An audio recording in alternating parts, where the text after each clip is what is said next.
Joining us now is a good friend of the program, Mark Ames, great writer. He was the founding editor of The Exile in Moscow before coming back to the U.S. to continue his writing career back here. He's written for a lot of major publications, is now part of Pando Daily, where he's been covering, among other things, the story, behind-the-scenes story of Donald Trump's first campaign manager. Mark, as always, thanks for joining us. Oh, thanks for having me on. I should just add briefly, thank you for the nice long introduction, but that I came back here not entirely of my own volition. I mean, the Kremlin shut my newspaper down in 2008, and I had to sort of hightail it back here. So, but that's for another day. And you know, if well, I do want to talk to you about that sometime. But you know, we could also consider the possibility that if Donald Trump becomes president, you and I will both be run out of town. Where do we go at that point? I don't know. I don't know, man, but that'll be interesting. So listen, here's the deal. So it's not gotten a lot of play, but you caught it that Roger Stone, a longtime Republican operative, he's the kind of guy for whom the word operative was invented, I think, political operative, had been a Trump's campaign manager or advisor or something like that, and they came to a parting of the ways. And you had a lot of interesting observations with that. So about that. So let's start, Mark Ames, with who is Roger Stone?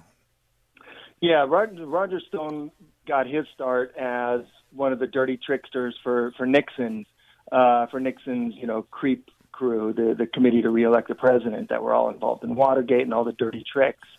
That's where he started out, and he's not one of the reform types. He's not one of the ones who, turned Christian or something. He's gone only straight down that dark road ever since. So the idea that he was helping run Trump's campaign should have, I'm just kind of surprised. It should have rang 10 alarm bells in every journalist who's covering the campaign's head. They should have been screaming, "Oh my God, okay, we really need to look, underneath the hood on this one," because Stone is nothing but a dirty trickster. He's been involved in, particularly his specialty has been in fracturing the anti-establishment vote. And so it's funny that he is running a guy, Donald Trump, who is the anti-establishment candidate.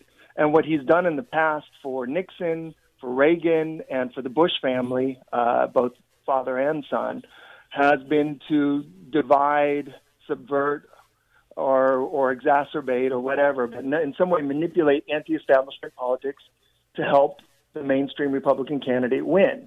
Now, that doesn't ipso facto mean that's what he's doing this time, but it is what he has done every other time. So he's like, give me some examples. Right. Let's say the Bush father and son. How did he split or dissipate the anti-establishment vote for Dad or Junior? Right. Well, going back to Nixon, he played a smaller role in the Nixon campaign because he was only, I think, 19 at the time. But he did things like to undermine Pete McCloskey, who was, there was a time when there really were liberal, progressive Republicans, and Pete McCloskey was one of them. He was a real anti-war Republican from the Bay Area congressman. And so one of Stone's first jobs for Creep was to send a campaign check to McCloskey. It was supposed to be from the Radical Gay Alliance, but he couldn't stomach that ever being traced back to him. Roger Stone couldn't. So instead, he sent it from the Young Socialist Alliance or the Young Revolutionary Socialists, one of those kind of groups. And then he took the receipt from that and sent it to the main newspaper, a right-wing newspaper in New Hampshire, the Manchester Union Leader, I think it's called, so that they could publish it and say, "Oh, McCloskey's backed by radical Trotskyites." That was his first thing. But moving forward, for Reagan, what he did was he used Roy Cohn in 1980 to basically bribe the Liberal Party so that they would put John Anderson, who was a third-party candidate, they'd put him on the ballot because they couldn't get him on the ballot otherwise. So they got John Anderson on the 1980 presidential election ballot, and that way split Carter's vote, and Reagan won New York. And he boasts about it. He boasts how Roy Cohn... The Liberal Party was the big liberal, was third party in New York State then. So by getting a liberalish guy like John Anderson on the ticket, they were able to split the anti-Reagan vote and throw all those electoral votes to him. Yeah. Okay. John Anderson was much closer. Even though he was Republican, he was actually much.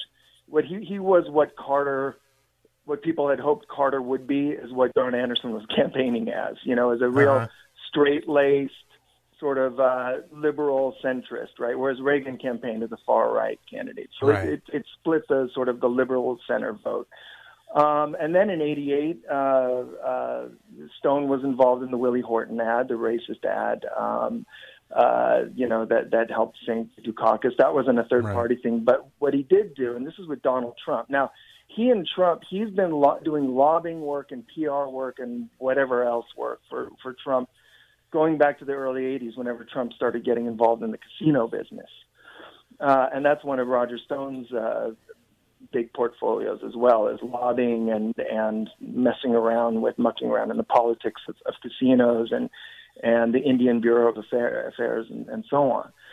In any event, in the 2000 election, first of all, in the 2000 election, Roger Stone was the guy behind the so-called yuppie riot in Miami-Dade County when they were trying to do the recount. He was in charge of the operation that shut down the recount. But the thing he did with Trump, which is very interesting, is that, look, the 92 election and the 96 election, it's basically, certainly Republicans believe, and I think they're probably right, that they lost those two elections because of Ross Perot's Reform Party and Ross Perot's runs in those two elections. Right. Ross Perot drained enough Republicans away that Clinton won with minority victories in both 92 and 96. So what they did in 2000 was Roger Stone went to his old buddy from the Nixon years, Pat Buchanan, who also had hurt the Bushes, who also hurt Bush Sr. in the primaries in 1992, running to the right as a populist right-winger. He went to Pat Buchanan, and basically to kill two birds with one stone, he convinced Buchanan to run it as a Reform Party candidate, to take over the party and seize it from Ross Perot, and helped them do it, which he did. And it turned out that Donald Trump secretly was helping finance some of this, financing moles in Buchanan's Reform Party takeover. Then Roger Stone worked out something with his old buddy Trump, where Trump was also exploring a run in the Reform Party. And then by about March or so of 2000, Trump very loudly, he's great with playing the media, said there's no way I can run in this party. They're all Nazis. They're all Hitlerites. They all hate Jews. And suddenly the Reform Party, now when we think of the Reform Party, we think about how it got taken over by a bunch of right-wing loons. So are you saying, Mark Ames, now we're talking to writer Mark Ames, so are you saying, Mark, that what they did in 2000 was basically take over and then trash and discredit the Reform Party so that it couldn't be a threat to the Republicans in that election? That's exactly right. They did. It was a job they did. I think James Baker was probably the one that contracted Stone to do it. They did that for Bush Jr., for W. So let's flash forward then. Because this Roger Stone thing is so incredibly complicated. I think we painted the picture of who he is. A dirty trickster, yeah. Yeah, it sounds like it to me. And okay, so let's flash forward to this year. Now, Donald Trump hires him as his campaign manager or some senior advisor or something. Now, you might say early on, well, okay, they're running Trump because they want Jeb to get the nomination, and Trump will suck up all the oxygen of the disaffected Tea Party radicals. And then since he can't go too far, he will clear the field for Jeb to get everybody else and win the nomination. Could that have been what they were thinking? And has this just become a Frankenstein thing that's gone out of control? Or what's your theory? How does Donald Trump wind up hooking up with Roger Stone for his run in 2015? Unfortunately, we can only, guess, of course, based on what we've seen in the past. But politics is a bit like war in the sense that events can start creating their own peculiar logic, and so something like Trump being as hugely popular and way ahead of the field as he is, if it continues, could start to change everybody's calculus. People have egos, people have prices, that they want that maybe go too high for other people.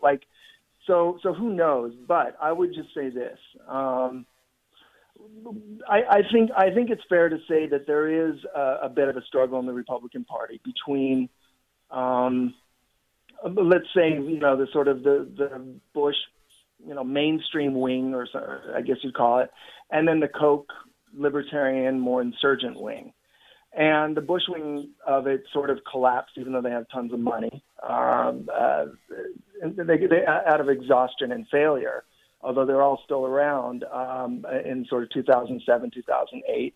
The Koch wing, as we know, is very powerful, and the Kochs tend to run a bunch of utter just clowns, absolute tools and clowns and loons. The Kochs were behind in 2012. They backed Michelle Bachmann. They funded Herman Cain. They funded all the loons in that one. Ron Paul. The only one they didn't seem to have control over was Gingrich, and Gingrich actually wound up, would have shown you some opportunities of what you can do. He was backed by Adelson. In this time around, no one was really expecting Trump to do this. Certainly not journalists who cover the campaigns. Going into this, everyone was talking about what a big deal Rand Paul was, and Ted Cruz and Scott Walker, and these guys who kind of flirted with loony rhetoric, but also had other sides to them and so on, and were completely in the pocket of the Kochs. And Trump, if you ask me, has completely sucked the oxygen out of the Koch lackeys. Well, Rand Paul is over. I mean, he's done, as far as anybody can tell. Scott Walker is struggling to keep up, and he was a complete Koch lackey. So are you suggesting, Mark Ames, that it's possible? I know, again, we're theorizing. We know we're theorizing. We don't Total have speculation, totally irresponsible speculation, but yes, I am theorizing. I call it responsible speculation, but isn't there such a thing as responsible speculation? But isn't it possible anyway that is what you're saying that that Donald Trump might in fact be representing the anti-Koch wing of the Republican oligarchy? I mean, you're seeing, Rand Paul has turned all of his guns on Trump. Trump has sucked the oxygen out. I mean, put it this way: imagine there's no Trump. A lot of the media, they're just sort of gaga for Rand Paul and gaga for anybody who talks, libertarianism, and then they also kind of fall for the sort of the kind of somewhat more muted, outrageous statements that people like Ted Cruz and Scott Walker might make, and they actually seem like utter dullards compared to Trump. Trump beats them in outrage, hands down. And the funny thing is, Trump actually is for a lot of the same things that Rand Paul and these guys who claim to be so different. I mean, Trump, everyone's saying, oh, Trump is so crazy, he's against birthright citizenship. Rand and Ron Paul have been pushing bills and amendments to repeal birthright citizenship for years now. This is an old thing. Like, all these things, just liberals have not really paid attention to it. They've been kind of starry-eyed over their stance, allegedly, I would argue, against the war on drugs and against overseas wars, and they just kind of gave them a free pass on the other stuff. But in any event, getting back to your question, look, if there was no Trump in this campaign, you'd still see a lot of swooning, fawning media about Rand Paul. You'd still see you'd see more headlines about Ted Cruz and Scott Walker and these other guys. And they've been kind of marginalized. And what the effect has been is that Jeb Bush, over time, as people start to get a little bit creeped out by Donald Trump and within the Republican Party, they're starting to think Jeb might be the only thing that can save us. It's a theory anyway. As a theory, it actually makes a scary sense because Otherwise, I don't see Jeb getting there because, he's really, really bad at running for president. I keep saying that, but it's true. He just is not good at the gig. But if all of a sudden it's, look, well, you want this loon over here, and Rand Paul is gone, and Scott Walker is gone, and Ted Cruz is gone. Yeah, it makes sense. So listen, we can't really know, and we've only got 30 seconds left, or so. So why the falling out then between Roger Stone and Donald Trump? If you believe it, when I was researching, these guys have had their little fallouts over and over. When Elliot Spitzer, I think it was when he was first. Maybe getting in trouble. It was 2007, early 2008. It may have been before the whole prostitute scandal, or right on the cusp of it. In any event, Roger Stone at that time called up Elliot Spitzer's father at his home and threatened him and chewed him out and scared him. He was an old man, a sick old man. And so, then Trump took to the airwaves and said, I distanced myself from him. He's a horrible person. Roger Stone is a bad person. These guys, they're just playing with us. They're absolutely just playing with us. Good cop, bad cop, good cop. I wouldn't take anything they say seriously. Well, that's a good point. And someday you and I will talk about the whole Elliot Spitzer story because I have some theories there. But anyway, listen, we can't unfortunately take this any further because we're out of time. But as always, Mark Ames, writer for Pando Daily, great to have you, and thanks for joining us.